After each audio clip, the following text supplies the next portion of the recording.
Without John Wall, Wizards still get some r.evenge win over Thunder. Last week, when the NBA announced the All-Star Game reserves, the Washington Wizards were far away from Capital One Arena, in the middle of a 5-game road trip. So Tuesday night was the first chance for Wizards fans to salute their hometown All-Stars, Bradley Beal and John Wall. During the first timeout of the opening quarter against the Oklahoma City Thunder, the public address announcer bellowed for fans to give it up for John Wall and Bradley Beal. Though Beal was flashed across the scoreboard to wild applause, the other half of that All-Star announcement couldn't hear the love, since he was somewhere in Cleveland awaiting surgery. Wall is slated to undergo a knee scope Wednesday and, for the next 6 to 8 weeks, Beal will play on as the Wizards' lone All-Star. Beal will need some help from his teammates and, against the Thunder, the rest of the Wizards showed they were capable in the 102-96 win in front of an announced sellout of 20,356.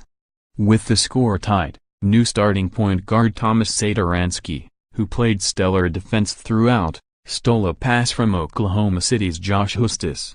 Satoransky absorbed the quick foul and hit 2 free throws to give Washington a 98-96 lead with 39.4 seconds left. Although Satoransky missed all 4 of his shot attempts, he made up with a 4-for-4 performance at the free throw line to go with 6 assists. In the absence of Wall, other players recognized the need to step up, and forward Otto Porter Jr. filled the void with his best offensive performance in weeks. Porter put Washington ahead by 4 points with 2 more free throws. He scored 8 of his team-high 25 points in the final quarter. Beal needed 19 shots to finish with 21 points. His shooting mirrored the team's. Washington made only 38.2% from the field, but also contributed a team-high 9 assists as well as 6 rebounds. Washington, 28-22, has now won 2 straight without its dynamic point guard.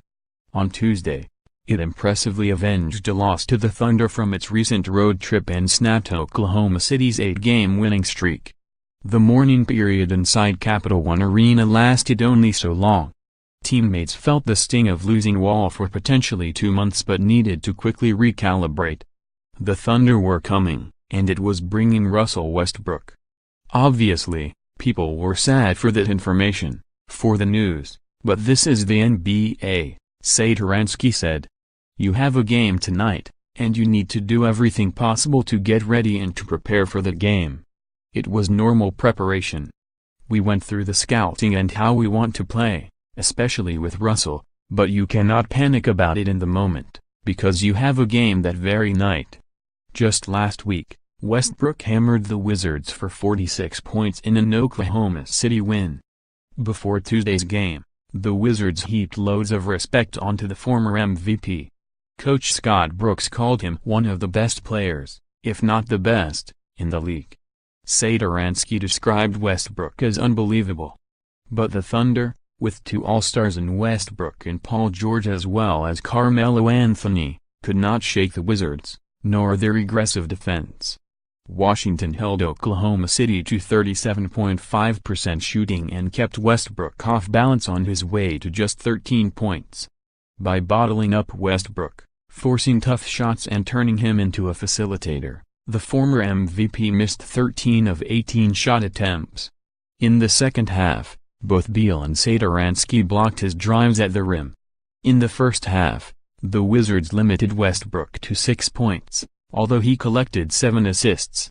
3 of those dimes went to George for spot-up 3-pointers.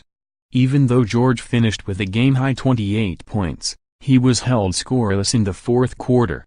After Westbrook finished a drive to the rim with 1:05 remaining, Beal answered with a layup of his own to tie the score at 96. From there, the Wizards' defense unsettled the talented Thunder and